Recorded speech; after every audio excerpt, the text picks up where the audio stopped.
Hello everyone and welcome back to a new video. And on today's video we're actually going to be starting off where we left off. We are going to be continuing the museum kind of expansion, I guess, just around it, because I feel like I can add just a little bit more.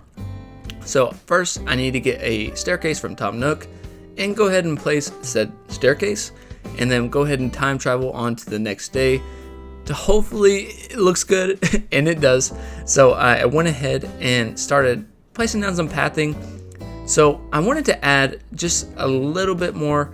It will probably be a lot more, but I wanted to add just enough to kind of make it look a little bit better.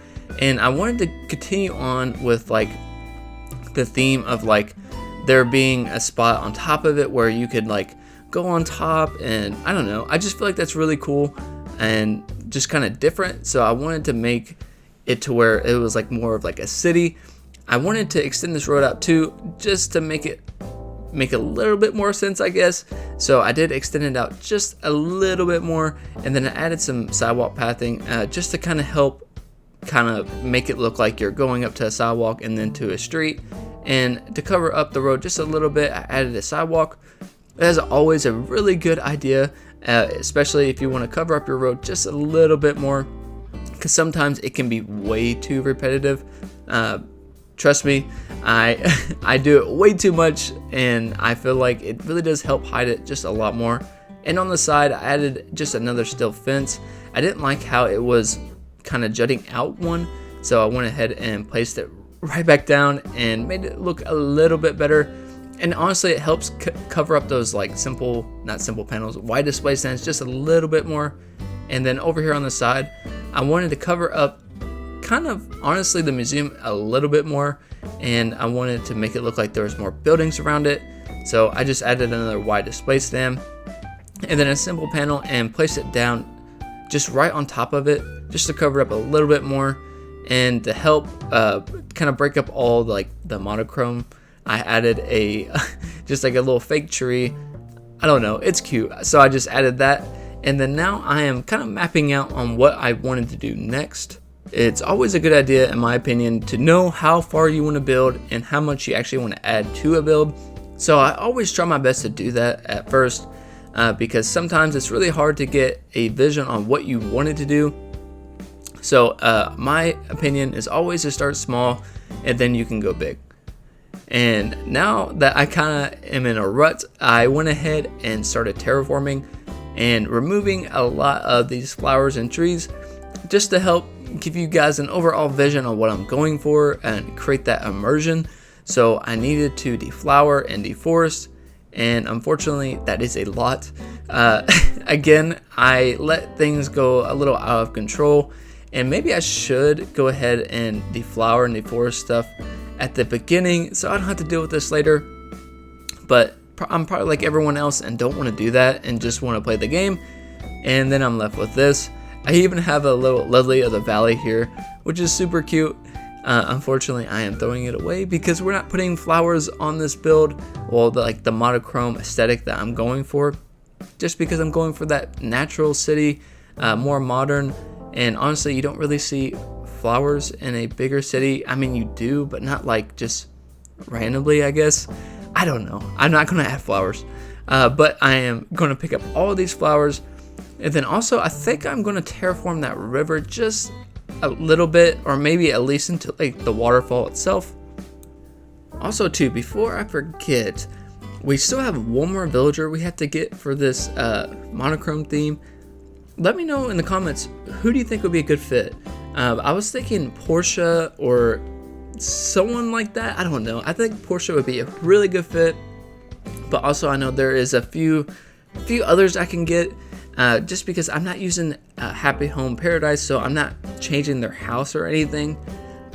So I like their house to fit the aesthetic already. But yeah, you guys let me know in the comments below, who do you think? And now we are continuing on with our terraforming. Unfortunately, we had to do some water terraforming, which honestly is the worst. I really wish there was an easier mechanic that we can really do, because I honestly mess up a lot when I'm water terraforming. that is something I hope to work on in the future. Getting better at water terraforming, I really think that's cool. And maybe later on too, I always like how people's maps are aesthetically pleasing. I know a lot of people love that. I really never pay attention to that, and I don't know, it's something I may be interested in, like in a later video, creating a island around like an aesthetic map. I really think it's cool, and people create like a lot of awesome artwork in it, and I feel like that aspect is really cool and overlooked, and a lot of people actually want that. I remember when I first started playing, I would see pictures of people creating like a fossil, like of their entire map, and like a butterfly and stuff like that. And I think that's really cool and interesting. And I don't know, I always think of functionality over like aesthetic sometimes. So I don't really, I guess, never really cared to do it. But I don't know, I feel like that's something interesting I could do in the future, and something fun to look forward to, I guess. That's something I always try to do, is figure out new things to do, especially on Animal Crossing, because sometimes it can be a little repetitive, so I always like to try to spice some things up. And now that we're done actually terraforming and deforesting, we can go ahead and continue on with our build. And like I said, I wanted to create like kind of the same thing, like where I can create like metal grates and stuff on top and give it a good backdrop, especially from the area below. So I wanted to do that, and also made sure I cover it up to where it's not like looks weird up here, I guess. It just kind of flows in. So I went ahead and started placing down my steel grates, and I wanted to do that kind of all the way around. And then I also need to do it on the top square I created. And up here, I think I'm going to put like a satellite dish or something. I really like those. I don't get to use them hardly ever, so I wanted to abuse that whilst I can. So I wanted to make sure I added that up here at least. They are kind of an awkward size, so I needed to keep that in mind.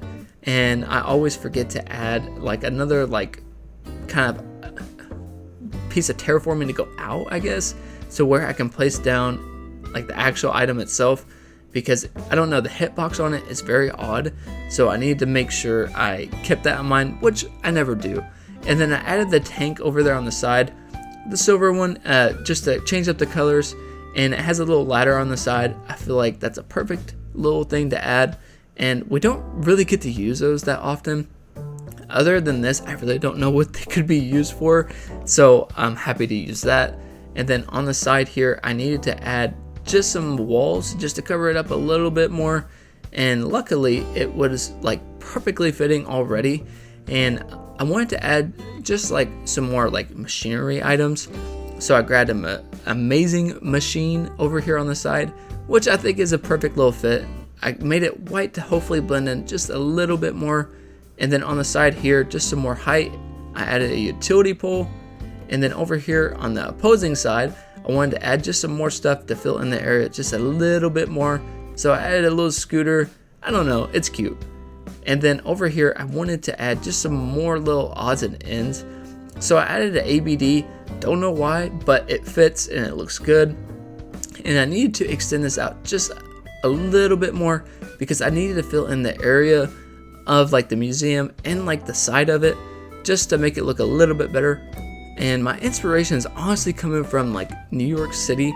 I visited there once before, and I remember there being all kinds of work being done like on the side streets, and like scaffolding and stuff that you couldn't really, I mean, honestly, you could walk through it. It was just a normal thing. It's definitely not a normal thing for where I live at, but it was there, and I just wanted to add a lot of those things. Even though you won't be able to like go inside where I'm building it here, I just feel like it was a really cool idea. I did leave it to where it was like see-through, to where it wasn't like creating something that you couldn't like see. I don't know, I just feel like it was necessary to add, so I wanted to add that to where you can actually see through it. And on the other side, I wanted to add some vending machines, again kind of creating like not too much of like overflow of items, just enough. Again, I don't want to overflow this island with items. I just want it to be simple and honestly to the point, to where you get the idea what I'm going for. And I feel like that looks really nice. And then on the inside of it, I wanted to add some more things just to make it look more like stuff was being worked on, or like a top of a building even, because this is right above the museum.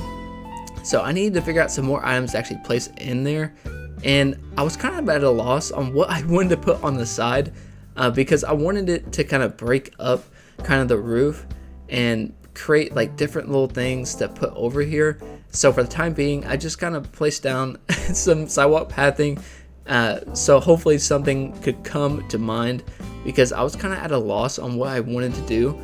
And even if I wanted to extend it out, which I did, I decided to extend it out all the way right to like the very front of the museum, because I wanted to create something to where it wasn't like the same thing over and over again.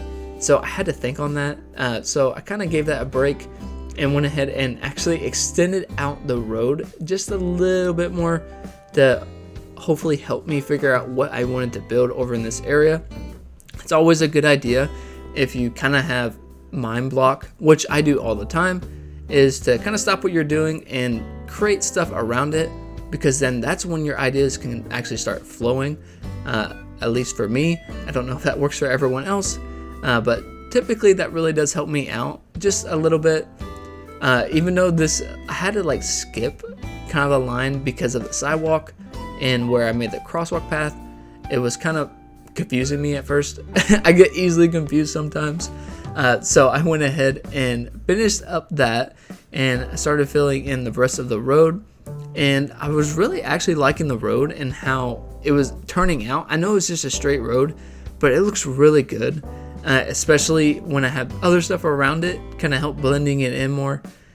And while I was doing that, I actually did come up with something I wanted to do.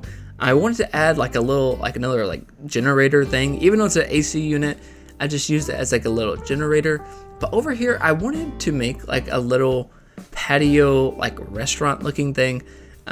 So I wanted to figure out what type of fences and stuff I wanted to use, because I wanted to create different layers and stuff to make it look a little bit nicer. I was kind of just messing around to see what worked and what didn't. The safety railing is a must. I wanted to add that in the very bottom just to give us a little more space. And just like these bistro tables, I don't know if this will work, but I really do like the concept of everything. And over here, I wanted to cover up this to where it's not accessible to everyone.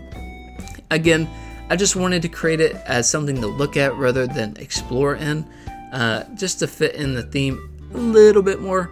I feel like that was, I don't know, just a nice little touch. It's always nice to use different camera angles to see what you can spot, and I don't know, I wanted to try that out.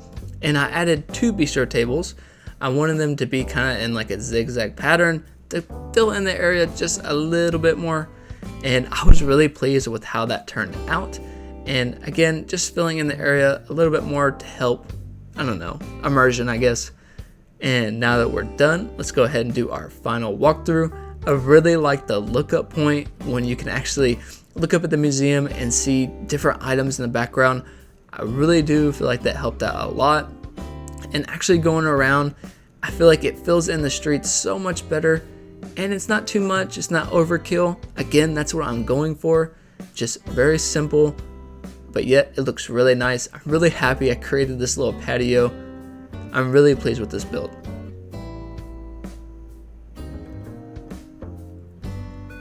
And that wraps up today's video.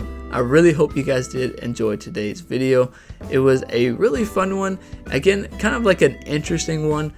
Just working on some little odds and ends to help fill in the island a little bit more. But I really think the museum really needed this, and also right above did too. It kind of makes everything fall into place like it should. It's always nice when it does that. Typically, it doesn't happen like that. So when it does, take it.